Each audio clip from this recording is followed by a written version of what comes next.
Bueno, mis queridos, vamos a trabajar con la teoría del amarillo. Para el amarillo yo voy a tener que mezclar, para hacer el color intermedio de base, con el amarillo más el tierra sombra y el rojo. ¿Por qué el color intermedio de base? El color intermedio de base justamente es el que nos va a dar la posibilidad de ir hacia la luz o intensificar la sombra. Fíjense que yo le pongo bastante rojizo porque para poder ensuciar al amarillo, porque si yo pusiera solamente tierra sombra, inmediatamente se pone verdoso.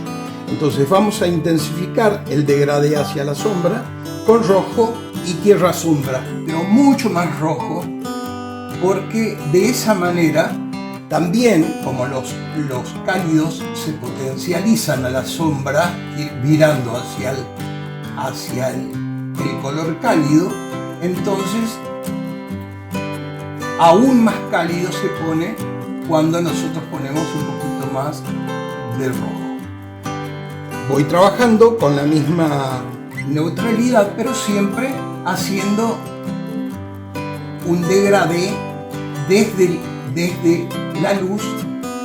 Acá estaría dando la luz, fíjense que hay una proyección de luz desde acá, por eso es que el papel, que después vamos a ver en otra oportunidad, vamos a trabajar primero el color sucio, pero en este caso, cuando ya nos vamos acercando hacia la luz, vamos a poner menos proporción de tierra sombra y rojo. Yo voy a tratar de lograr una base que tenga su degradé constante desde la luz hacia la sombra. Entonces parto desde la sombra, estirando un poquitito más hacia la luz. A partir de ahí, una vez que yo ya tengo un leve degradé hacia la sombra, entonces ahí vamos a empezar, siempre cuando vamos a trabajar con pinceles de fresco sobre fresco, quiero decir, utilizamos pinceles de pelo. Yo acá voy a empezar primero con el amarillo puro. El amarillo puro, recuerden que es el amarillo primario, ¿no? El amarillo primario es el paso intermedio hacia la luminosidad total. Entonces paso por el amarillo, fíjense, y voy en degradé, siempre presionando desde la iluminación y disminuyendo hacia la sombra. Una vez que yo siempre tengo que limpiar, una vez que yo tengo esa base, voy a ir con el amarillo y el blanco. Recuerden que a medida que nosotros vamos intensificando los tonos, también vamos a intensificar un poquito más de la proporción de aceite, nunca agua ras. Recuerden que aceite, entonces acá presiono, voy soltando, presiono y se vuelve a intensificar su volumetría. Y eso le da plasticidad. Recuerden que es muy importante que una flor sea realmente plástica, ¿no? Que sea, no plástica, digo que sea, que se vea como algo absolutamente natural. Y por último, utilizo estos pelos que yo antes eran de oreja de buey, ahora lo están haciendo de conejo. Y yo voy a ir con el amarillo y blanco. El amarillo y blanco ahora este pincel es mucho más blando que los demás. Entonces ahí voy a intensificar la luz final, presionando y soltando. A veces uno no sabe para qué son las densidades que tienen que tener los pinceles. Va de acuerdo también con la forma que nosotros tenemos que ir trabajando. Desde mayor densidad, o sea, desde el óleo más duro, que lo hacemos sin aceite, hasta ponerle un poquito de aceite cuando vamos a iluminar. Cuando vamos a iluminar, nosotros le ponemos un poquito de aceite, pero ya utilizamos este pincel que es extremadamente blando, entonces nos permite seguir flotando y seguir trabajando sobre un pétalo. Y lógicamente que con esto vamos a agudizar también algunas sombras. Nosotros con esto no solamente vamos a lograr la luz, sino que también algunas deformidades, algunas cosas que hacen atractivo al trabajo del pétalo. Como por ejemplo, yo voy a limpiar bien el pincel. Nunca el aguarrás debe tocar la tela. Recuerden que siempre el aligeramiento tiene que ser con aceite. Yo estoy usando aceite de lino o aceite de amapola, pueden usar cualquiera de los dos. Presionan y van agudizando las sombras. Mayor presión donde quiero más sombra. Mayor presión donde quiero más sombra. Y fíjense cómo se puede trabajar fresco sobre fresco, aun cuando estamos trabajando una superficie que recién hemos hecho la base. Recuerden que nosotros para eso nunca vamos a usar al tierra sombra solo, porque el tierra sombra solo lo ensuciaría, y mucho menos un negro. Así que tengan en cuenta esto. Con esto también vamos a aprender cómo los colores son limpios hacia la luz y la sombra. Siguiendo con la teoría del amarillo, fíjense que hay pétalos que se encuentran mucho más en la sombra. Entonces fíjense que yo he puesto un poco más de color intermedio. El color intermedio un poco más rojizo y un poquito más oscuro, ¿no?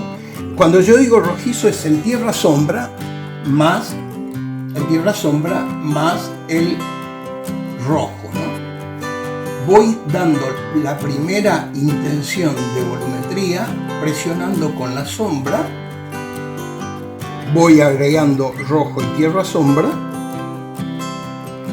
para que esto se haga mucho más profundo. Y acá estoy usando un pincelito todavía, si bien no es duro, pero es un pincelito de Marta Koliski.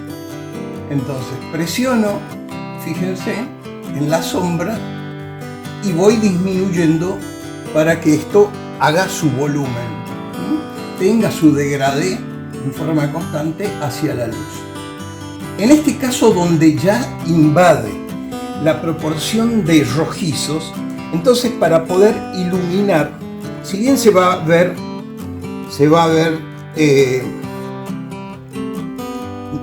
color amarillo, yo ahí le pongo un poquito de rojo, amarillo y blanco para la iluminación.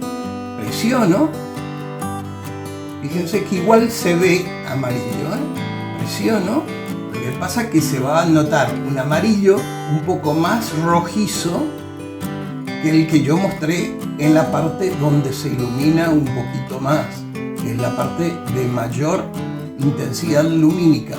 Siempre estos pincelitos son unos pinceles que nosotros hacemos de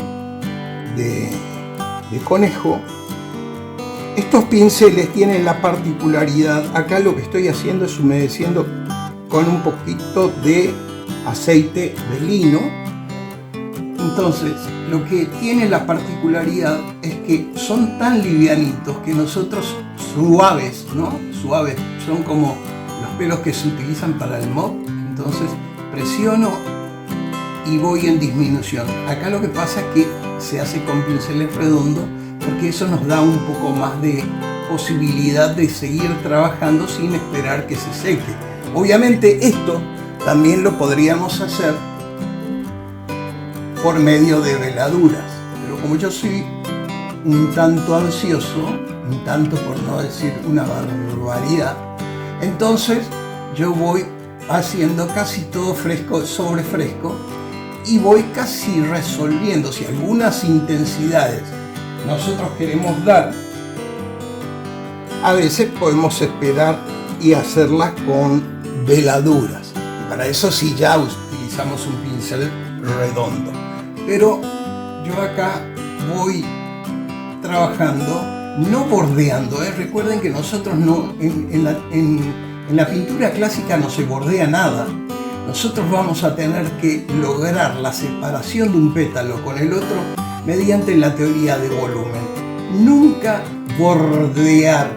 Recuerden que eso y con muchísimo respeto a los que hacen pintura decorativa, pero es más para otro tipo de pintura, no para este trabajo. Con eso nosotros vamos a ir emprolijando y lógicamente podemos, otra vez como les decía, intensificar con el rojo y el tierra sombra, con mucho más rojo que tierra sombra, porque es muy sensible el amarillo.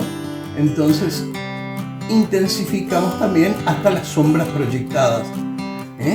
Fíjense que primero hicimos el volumen, que nada tiene que ver, porque el volumen es el degradé constante hacia la sombra, y las sombras proyectadas sí dibujan, se van adaptando al movimiento del pétalo, y esto es una sombra proyectada. Cuando la sombra dibuja, y obviamente donde se inicia se hace un poco más intenso, ¿sí? Recuerden que hay una diferencia entre la sombra de volumen, que esto es una sombra de volumen. Yo con esto puedo, por ejemplo, hacer algunos detalles donde voy suavemente acá e intensifico en la sombra. Presiono y vuelvo a intensificar en la sombra. De esta manera estoy logrando teoría de volumen. Y con lo que yo les mostré, que es con el mismo color pero con una intensidad mayor, acá hacemos las sombras proyectadas en el amarillo. Con esto terminamos de mostrar las dos posibilidades que tenemos dentro del color amarillo.